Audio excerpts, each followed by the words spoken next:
भारत दौरे पर आए फ्रांस के राष्ट्रपति इमैनुअल मैक्रों ने मंगलवार को प्रधानमंत्री नरेंद्र मोदी से मुंबई के लोक भवन में मुलाकात की।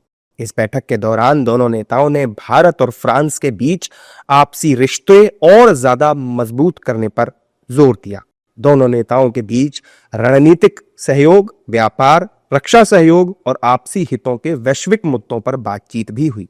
बैठक के बाद जॉइंट प्रेस कॉन्फ्रेंस को संबोधित करते हुए पीएम मोदी ने कहा कि आज दुनिया उथल पुथल के दौर से गुजर रही है और ऐसे माहौल में भारत और फ्रांस की साझेदारी एक फोर्स फॉर ग्लोबल स्टेबिलिटी है। भारत और फ्रांस के संबंध बहुत ही विशेष है। फ्रांस भारत के सबसे पुराने स्ट्रेटेजिक पार्टनर्स में से एक है और प्रेसिडेंट मैक्रो के साथ मिलकर हमने इस स्ट्रेटेजिक पार्टनरशिप को अभूतपूर्व गहराई और ऊर्जा दी है।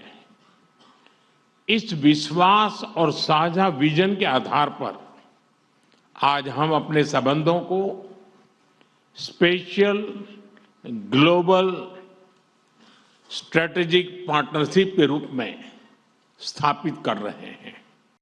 इस मौके पर प्रधानमंत्री मोदी और राष्ट्रपति मैक्रों ने कर्नाटक के वेमागल में टाटा एयरबस के H125 लाइट यूटिलिटी हेलीकॉप्टर की फाइनल असेंबली का वर्चुअल उद्घाटन भी किया। पीएम मोदी ने कहा कि हमें गर्व है कि भारत और फ्रांस मिलकर माउंट एवरेस्ट की ऊंचाइयों तक उड़ान भरने वाला विश्व का एकमात्र हेलीकॉप्टर भारत में बनाएंगे और पूरी दुनिया को निर्यात भी करेंगे। हमें गर्व है कि भारत और फ्रांस मिलकर माउंट एवरेस्ट की ऊंचाइयों तक उड़ान भरने वाला विश्व का एकमात्र हेलीकॉप्टर भारत में बनाएंगे और ये पूरे विश्व को एक्सपोर्ट भी करेंगे। यानी India France partnership knows no boundaries. It can reach from deep oceans to the tallest mountain। प्रधानमंत्री ने कहा कि वर्ष 2026 भारत और यूरोप के संबंधों में एक टर्निंग पॉइंट है। कुछ ही दिन पहले हमने यूरोपियन यूनियन के साथ भारत के इतिहास का सबसे बड़ा और महत्वाकांक्षी फ्री ट्रेड एग्रीमेंट किया है।